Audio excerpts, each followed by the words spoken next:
இந்த மாதிரி ஒரு வெண்டைக்காவும் உருளைக்கிழங்கு காம்பினேஷன்ல ஒரு ரோஸ்ட்.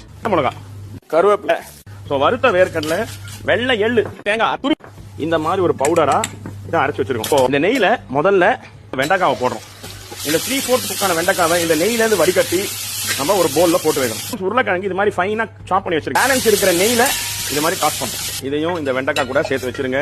1 டேபிள் ஸ்பூன் மந்த்ரா கடலை எண்ணெய், ஒரு 4 காஞ்ச மிளகா, ஒரு 1/2 ஸ்பூன் கடுகு, ஒரு கொத்து கருவேப்பிலை, ஸ்பூன் கார்லிக், 1/2 வெங்காயம், 1 ஸ்பூன் மஞ்சள் தூள், ஒரு 1/2 ஸ்பூன் கொரியாண்டர் பவுடர், ஒரு 1/2 spoon red chilli powder, 50 ml தண்ணி, உப்பு, ஒரு 1/2 ஸ்பூன் பெருங்காயத்தூள், வெண்டைக்காய் அண்ட் உருளைக்கிழங்கு இந்த பீனட் வெள்ளை எள்ளெல்லாம் போட்டு மிளகா போட்டு ஒரு பவுடர் பண்ணீங்களா, அவனை நல்லா ஒரு ஹீப்டு டேபிள் ஸ்பூனு மண்டை மேல கொட்டிட்டு கேஸ் அப்படி ஏற்றி ஆஃப் பண்ணிடுங்க.